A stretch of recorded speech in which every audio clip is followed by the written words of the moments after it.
காட்டை முட்டை.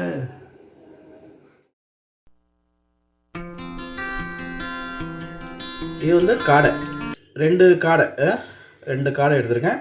இது வந்து நம்ம தொக்கு பண்ண போகிறோம், சூப்பரான ஒரு தொக்கு. ஸோ சிக்கன் குழம்பு, காடை தொக்கு, அப்புறம் சிக்கன் 65. ஓகே, இப்போது 65க்கு மேரினேஷன் பண்ணிடலாம். அதுக்கு இஞ்சி பூண்டு பேஸ்ட்டு ஒரு 2 டீஸ்பூன் போட்டுக்கோங்க. அப்புறம் தனி மிளகாத்தூள் இருக்குல்ல, அது 1.5 டீஸ்பூன். உப்பு பார்த்து போட்டுக்கோங்க, உங்களுக்கு எந்த அளவு உப்போ. தயிர் வந்து நல்லா ஒரு சாஃப்ட்னஸ் கொடுக்கும் அந்த நம்ம ஃப்ரை பண்ணும்போது. தயிர் போட்டு ஃபஸ்ட்டு நல்லா மிக்ஸ் பண்ணிக்கோங்க. இந்த மசாலா ஃபுல்லாக இந்த சிக்கனில் இறங்கணும். அந்த அளவுக்கு நம்ம, உங்களுக்கு கலர் வேணும்னா போட்டுக்கலாம், இல்லைனா விட்டுருங்க. கலர் போடலாம் நல்லாயிருக்கும், ஏன்னா கலர் போட்டால் அட்ராக்ஷனாக இருக்கும், பட் அது நல்லதுக்கு இல்லை உடம்புக்கு. ஸோ மேக்ஸிமம் அவாய்ட் பண்ணிக்கோங்க. ஓகே ஃப்ரெண்ட்ஸ், நல்லா மிக்ஸ் பண்ணிட்டோம். இப்போது கார்ன்ஃப்ளவர் பவுடர், அது வந்து ஒரு கிறிஸ்பினஸ்க்கும் நல்லா இந்த மசாலாவை கோட் பண்ணுறதுக்கும் யூஸ் ஆகும். அது வந்து ஒரு 2 டீஸ்பூன் போட்டிருக்கேன். ஸோ அதையும் நல்லா போட்டு மிக்ஸ் பண்ணிக்கோங்க. ஓகே ஃப்ரெண்ட்ஸ், வாங்க சிக்கன் குழம்பு செய்யலாம். அதுக்கு ஒரு 4 டீஸ்பூன் எண்ணெய் காயிடும். எண்ணெய் காஞ்சிச்சு. இதில் நம்ம ஹோல் மசாலா போட்டுடலாம். பட்டை, லவங்கம், ஏலக்காய், கல்பாசி, பிரிஞ்சி இலை, சரிங்களா? போட்டுட்டு லைட்டாக பொரியட்டும். லைட்டாக பொரிஞ்சோடனே நம்ம வச்சுருந்த ஒரு பெரிய சைஸ் வெங்காயம் ஒன்றே எடுத்துக்கேன், அதை போட்டுக்கலாம். கூடவே கருவேப்பிலையும் போட்டுக்கோங்க. நல்லா வதக்கிக்கோங்க. கல்பாசி போட்டோடனே ஒரு ஸ்மெல்லு வருது பாருங்கள், சூப்பராக வருது. அதான் அந்த நான்வெஜ் குழம்புக்கெலாம் மெயினே அந்த கல்பாசி தான், சரிங்களா? இதுதான் மெயின்.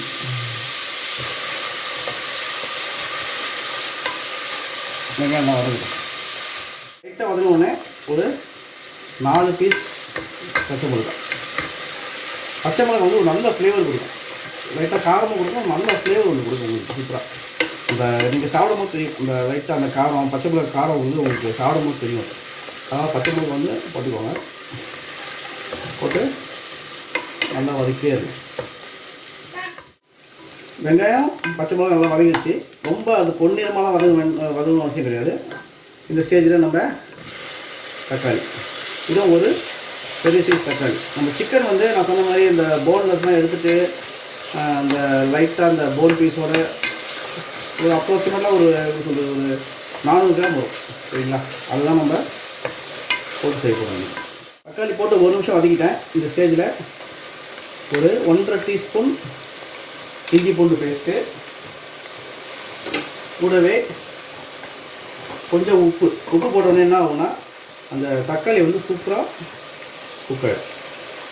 இப்போ வந்து கொஞ்சமாக போட்டுக்கோங்க, அந்த ஜஸ்ட் அந்த வதங்கிறதுக்காக தான் நான் போடுறேன். அப்போ அந்த தக்காளி நல்லா குக் ஆகும். போட்டுட்டு இந்த எண்ணெயை நல்லா மிக்ஸ் கொடுத்துக்கோங்க, சரிங்களா? மிக்ஸ் கொடுத்து லைட்டாக அதை மூடி வச்சுருங்க. மூடி வச்சு ஒரு 2 நிமிஷம், அதுக்கப்புறம் வந்து பார்த்திங்கன்னா நல்லா தக்காளி எல்லாம் குழஞ்சி போயிருக்கும், சரிங்களா? அதுக்கப்புறம் நம்ம மற்றதெல்லாம் ஆட் பண்ணணும். ஓகே, அப்புறம் இஞ்சி பூண்டு பேஸ்ட்டும் நல்லா அந்த பச்சை ஸ்மெல் போகிற வரைக்கும் நல்லா வதக்கணும், சரிங்களா? பாருங்கள் ஃப்ரெண்ட்ஸ், நான் 2 நிமிஷம் மூடி வச்சுருந்தேன்ல, நல்லா அந்த உப்புலேயே பாருங்கள் அந்த தக்காளி இருக்கிற இடமே தெரியாமல் போயிடுச்சு பாருங்கள், சரிங்களா? இப்போது ஸ்டவ்வை சிம்மில் வச்சுட்டு நம்ம மசாலா வந்து வேணால் போட ஆரம்பிக்கலாம். ஓகே, இது வந்து தனி மிளகாத்தூள் கொஞ்சம் ஸ்பைஸியாக இருக்கும், அதனால் கம்மியாக போட்டுக்கிறேன், சரிங்களா? அப்புறம் மல்லித்தூள், மிளகாத்தூள் 1 டீஸ்பூன் தான் போட்டேன். மல்லித்தூள் 2 டீஸ்பூன் போட்டுக்கோங்க, நல்ல ஒரு திக்னஸ் கொடுக்கும் குழம்புக்கு. சிக்கன் மசாலா, இது ஆச்சி சிக்கன் மசாலா, நான் இதான் ப்ரிஃபர் பண்ணுவேன். 1.5 டீஸ்பூன்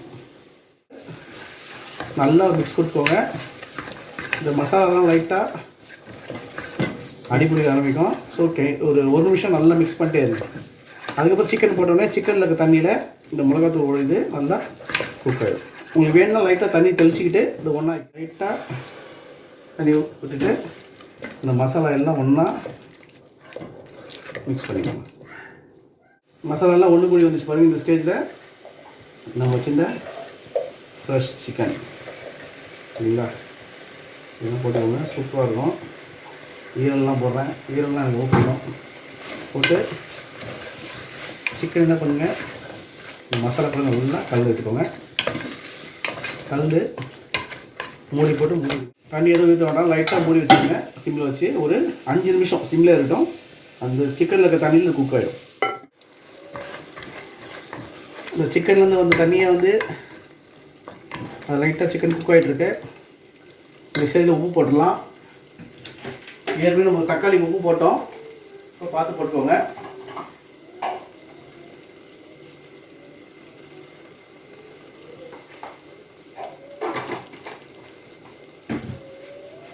உப்பு போட்டு நல்லா ஒரு மிக்ஸ் கொடுத்துட்டு திரும்பி மூடி வச்சிடலாம். ஓகே ஓகே ஃப்ரெண்ட்ஸ், பாருங்கள் ஓரளவுக்கு வதங்கிடுச்சு. இந்த ஸ்டேஜில் நம்ம எந்த அளவுக்கு நம்ம குழம்பு கன்சிஸ்டன்ட் வேணுமோ அந்த அளவுக்கு நம்ம நான் இந்த அளவுக்கு கொஞ்சம் தண்ணி தான் வச்சுருக்கேன். என்ன பண்ண போகிறோம்னா, இப்போது மூடி போட்டு அடுப்பை மீடியம் ஃப்ளேமில் ஒரு 15 மினிட்ஸ் அப்படியே விட்டுருவேன். சரிங்களா? சிக்கன் சூப்பராக குக் ஆகிடும். தண்ணி லைட்டாக திக்காகிடும். உங்களுக்கு குழம்பும் திக்காகிடும். சூப்பராக தண்ணி லைட்டாக ஊற்றி குழம்பு நல்லா திக்காகிடும். உப்பு இப்போ செக் பண்ணிக்கோங்க. உப்பு கரெக்டாக இருக்குது. ஓகே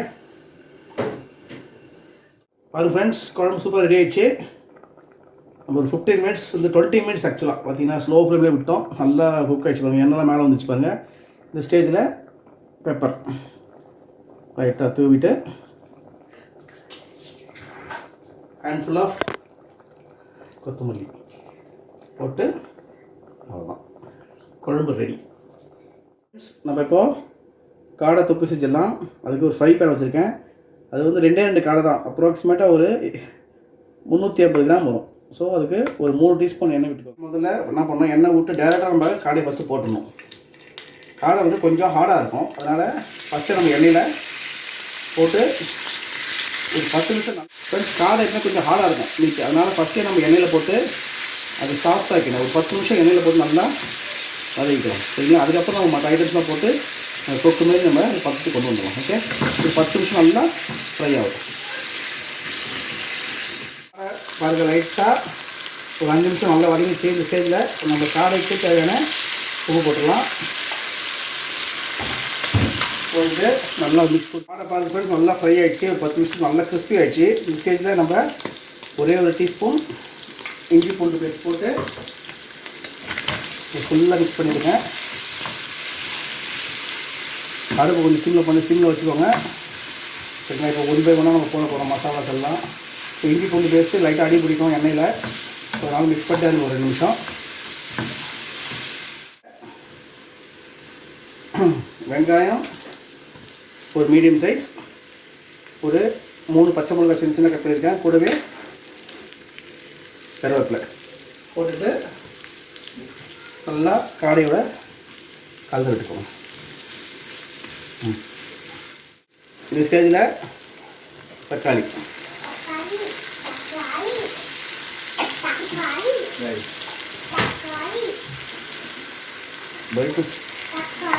ஒரு லைட்டாக மிக்ஸ் பண்ணிக்கோங்க. மிக்ஸ் பண்ணிவிட்டு திரும்ப மூடி வச்சுக்கோங்க. பாருங்கள் ஃப்ரெண்ட்ஸ், தக்காளி நல்லா வெந்துருச்சு. இந்த ஸ்டேஜில் நம்ம வீட்டில் வச்சு போல குழம்பு மிளகாய் தூள் அது ஒரு 2 டீஸ்பூன் போட்டுக்கோங்க. நல்லா ஒரு மிக்ஸ் கொடுத்துக்கோங்க.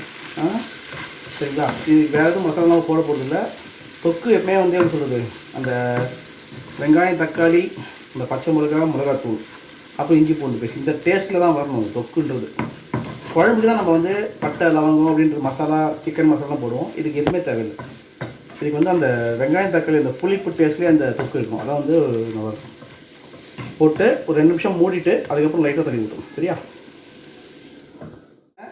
மிளகாத்தூள் வந்து நல்லா ஒரு இந்த மசாலா நல்லா கோட் பண்ணிடுச்சு. இந்த ஸ்டேஜில் லைட்டாக தண்ணி ஊற்றிக்கோங்க, ரொம்ப வேண்டாம். இந்த அளவுக்கு போதும்.